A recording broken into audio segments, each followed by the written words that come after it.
बिस्मिल्लाहिर्रहमानिर्रहीम, अस्सलाम वालेकुम। My name is Hina Shaukat और मैं Afaq sun series grade 2 general knowledge यानी कि मालूमात आमा की टीचर हूँ।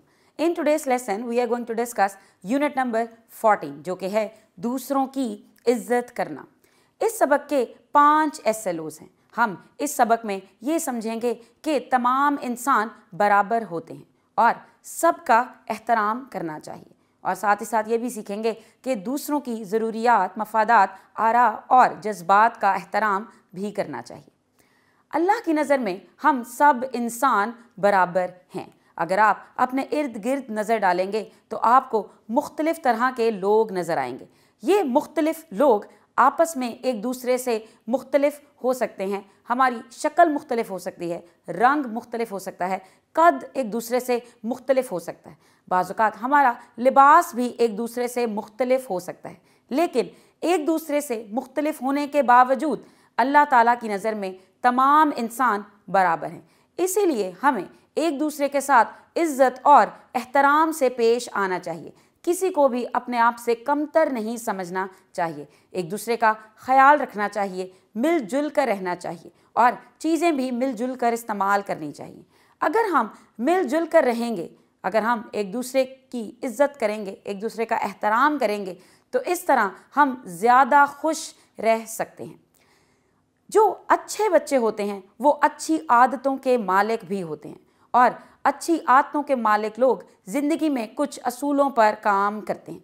जैसे कि आपकी किताब में अली और आमना की बात हो रही है। अली और आमना अच्छे बच्चे हैं, वो अच्छी आदतों के मालिक हैं, और वो जिन असूलों पर अमल करते हैं उसमें सबसे इम्पॉर्टेंट ये है कि वो अपनी बारी का इंतज़ार करते हैं। आमना से जब क्लास में कोई सवाल पूछा जाता है तो वो जवाब देने के लिए अपनी बारी का इंतज़ार करती है। क्या आप भी इसी तरह करते हैं कि जब आपकी टीचर आपसे क्लास में कोई क्वेश्चन पूछती है तो आप अपनी बारी का इंतज़ार करते हैं? अगर आप नहीं करते तो अब से आप ये अपनी आदत बनाएंगे और इसी पर अमल करेंगे। खेल के दौरान या लाइब्रेरी में किताब पढ़ने के लिए भी हमें अपनी बारी का इंतज़ार करना चाहिए। सबसे आसान तरीका यह है कि आप कितार बनाने के असूल पर अमल करें। आमना स्कूल की कैंटीन से चीज़ लेते वक्त हमेशा कितार में खड़ी होती है, यानी कि लाइन में खड़ी होती है। इसी तरह हमें बैंक जाते हुए या फिर बस स्टॉप पर जाते हुए या दूसरी किसी भी ऐसी जगह पर जहाँ पे मुख्तलिफ लोगों ने एक ही काम करना हो, वहाँ पे अपनी बारी का इंतज़ार करना चाहिए।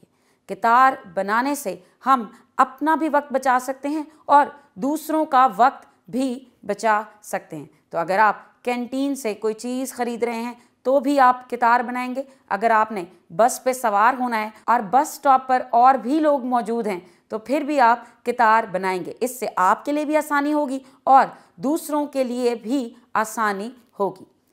इस चैप्टर का एक और पार्ट है कि दूसरों की ज़रूरियात, मफादात, आरा यानी कि दूसरों की राय और जज्बात का एहतराम करना चाहिए। आपकी किताब में एक वाक़या बयान किया गया है अली का। घर हो या स्कूल, अली हमेशा दूसरों की मदद करने के लिए तैयार रहता है। एक दिन अली ने देखा कि उसके अब्बा जान गाड़ी का टायर तब्दील कर रहे थे और उन्हें मदद की ज़रूरत थी। मदद की ज़रूरत हमारे इर्द गिर्द मौजूद किसी भी इंसान को हो सकती है। हम हमेशा सब काम अकेले नहीं कर सकते, तो अली के अब्बा को भी उस वक्त किसी की ज़रूरत थी। तो अली ने टायर तब्दील करने में अपने अब्बा जान की मदद की, यानी कि उनकी ज़रूरत को मद्देनज़र रखा और उनकी मदद की। इसी तरह हमें भी मुश्किल वक्त में दूसरों की मदद करनी चाहिए, और जब हम पर कोई मुश्किल वक्त आएगा तो दूसरे भी फिर हमारी मदद करेंगे। मदद के अलावा हमें दूसरों के फ़ायदे का भी ख्याल रखना चाहिए। हम किसी के लिए अगर फ़ायदेमंद साबित हो सकते हैं तो हमें उनका फ़ायदा कर देना चाहिए। और इसके अलावा अगर किसी मामले में, किसी भी बहस के दौरान या किसी भी बातचीत के दौरान कोई शख्स हमसे इख्तलाफ राय रखता है, यानी कि डिफरेंस ऑफ ओपिनियन रखता है, तो हमें उसे एक्सेप्ट करना चाहिए, हमें उसकी राय का एहतराम करना चाहिए। इससे लड़ाई झगड़े से भी बचा जा सकता है।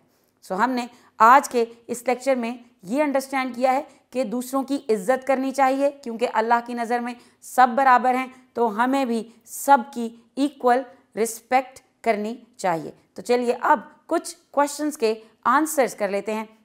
यहाँ पे स्क्रीन पे आपको सवाल नज़र आ रहा है कि दिए हुए अल्फाज की मदद से खाली जगह पुर करें।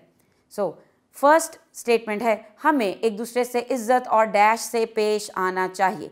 तो ज़ख़ीरा अल्फाज में से जो लफ्ज़ हम इस ब्लैंक के लिए पिक करेंगे वो है एहतराम। हमें एक दूसरे से इज़्ज़त और एहतराम से पेश आना चाहिए। दूसरी ब्लैंक है, आमना जमात में सवालों का जवाब देने से पहले अपनी डैश का इंतज़ार करती है। तो आमना अपनी बारी का इंतज़ार करती है। थर्ड क्वेश्चन है, एक दूसरे से चीज़ें डैश कर इस्तेमाल करनी चाहिए, और इसका जवाब है मिल बांट कर इस्तेमाल करनी चाहिए। अली ने टायर तब्दील करने में अब्बा जान की डैश की, तो अब्बा जान की मदद की। अब आपको होमवर्क में कुछ क्वेश्चंस के आंसर्स भी करने हैं। पहला सवाल है, हमें एक दूसरे से कैसा सलूक करना चाहिए। दूसरा सवाल है, मिलजुल कर रहने के कुछ असूल लिखें। और तीसरा सवाल है, आपके ख्याल में मिलजुल कर रहने के असूलों पर अमल करना क्यों ज़रूरी है।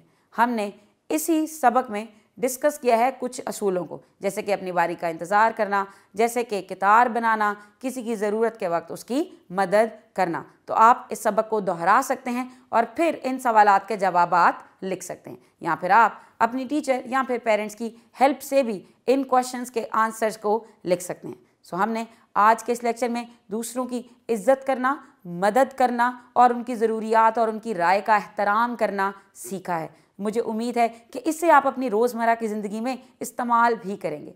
सो see you all in next lecture. तब तक के लिए अपना ख्याल रखिए। अल्लाह हाफ़िज़।